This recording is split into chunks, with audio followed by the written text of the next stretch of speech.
La fraude sociale, les chiffres varient un petit peu, mais il y a quand même une certitude, elle s'élève à des milliards d'euros. Et le ministre des milliards, c'est ça? Oui, des milliards. Et le ministre du Travail, Farandou, durcit le ton et donne de la voix. Oui, il a donné une interview au JDD. Alors, il s'est appuyé sur une note du 13 janvier 2026, c'est récent, hein, une note officielle, celle du Haut Conseil de la protection sociale, qui estime que la fraude sociale par an coûte à la France 14 milliards d'euros. Alors, il y a différentes évaluations, je le sais, mais là, j'ai pris le chiffre officiel, 14 milliards d'euros par an de fraude sociale. Alors, comment elle se décompose, cette fraude sociale? C'est très simple, à 52%, elle est due aux entreprises. Qui dissimulent du travail, qui sous-déclarent des salariés, qui versent donc moins de cotisations, ce qui constitue un manque à gagner pour l'URSSAF. À 36% quand même, cette fraude sociale, elle est due aux assurés sociaux.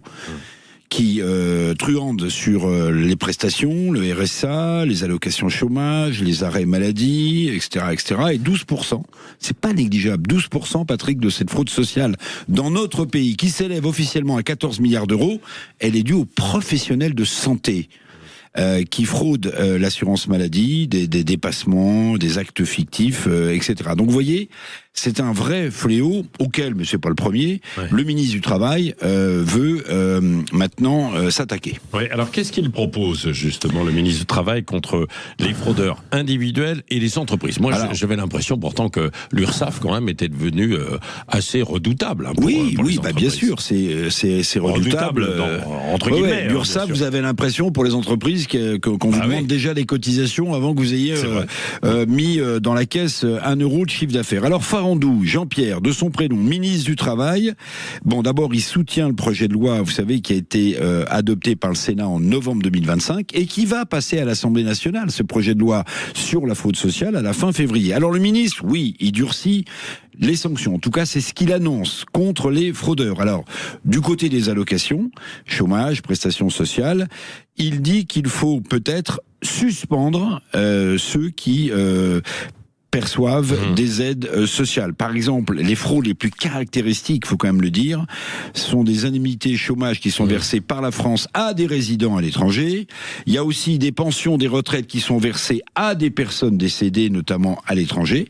Et puis côté entreprise, il dit qu'il faut qu'il y ait une flagrance sociale. Vous savez que pour l'instant, quand une entreprise est pris la main dans le sac, et on saisit sa trésorerie pour combler cette fraude sur un délai de 15 jours. Farandou, il propose de la saisir immédiatement, de bloquer les comptes immédiatement. Et il parle, écoutez bien, parce que les politiques ont le chic, il parle de tolérance zéro face à la fraude sociale. Est-ce qu'il y croit lui-même, à la tolérance zéro? Il espère récupérer 1 milliard. Il espère récupérer 1 milliard sur les 14 milliards dont je vous parlais au début de fraude annuelle.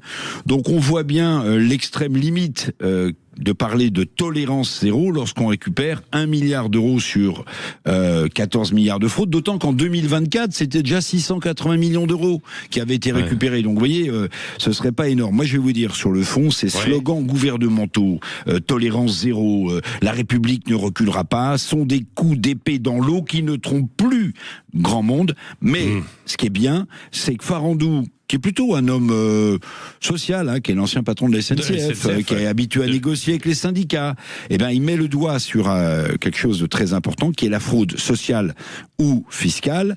14 milliards d'euros, Patrick, de fraude par an dans notre pays. Merci Éric Revel. Allez.